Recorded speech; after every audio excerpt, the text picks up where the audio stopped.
जाए अब पलट के देखब ना, सपनों में जरी ठेकब ना।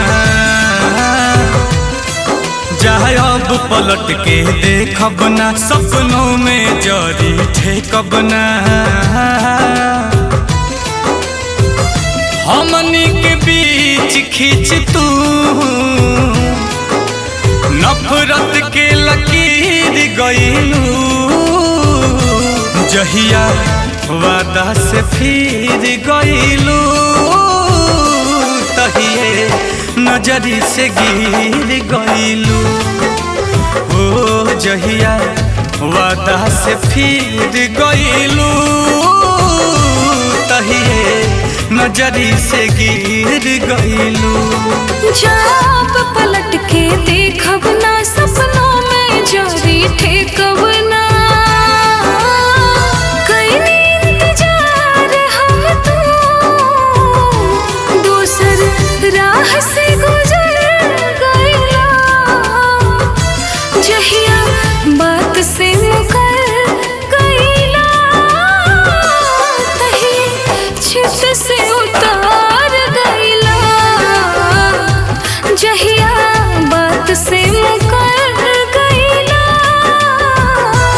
तही चित से उतार गइला।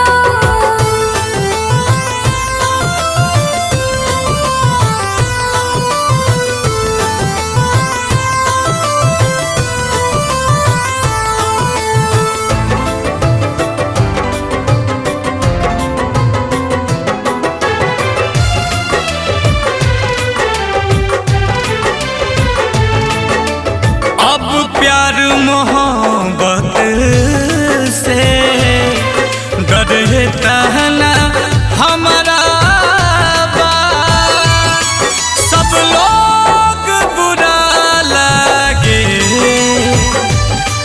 जे नाम के तहरा बा।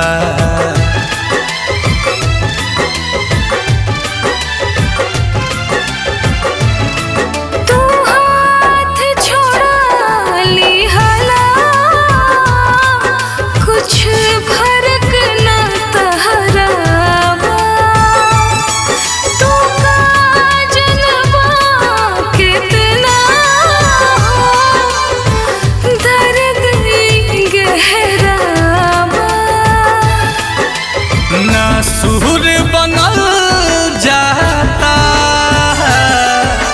घाव देख के गंभीर गइलू,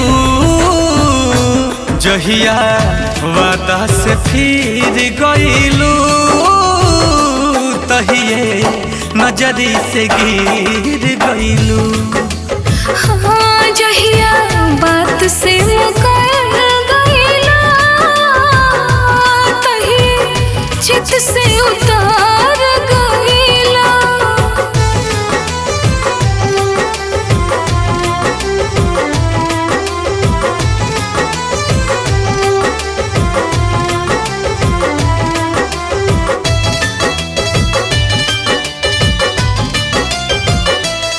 तू जहाँ जैसे भी रह, कवनो मतलब नहीं खे। हम महाल ले बानी, केहू हमारा ला अब नहीं खे।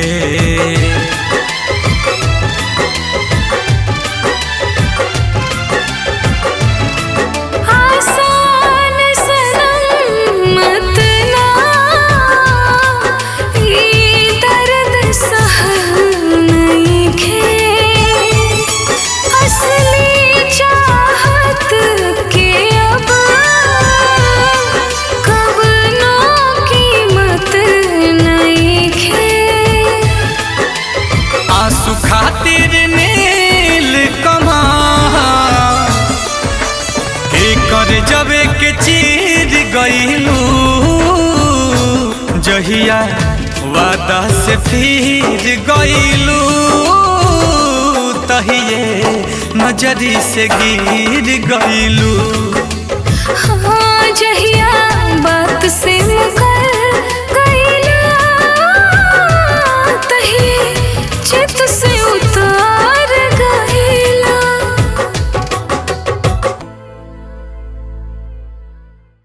जहिया वादा से फिर गईलू तहिए नजरी से गिर गईलू।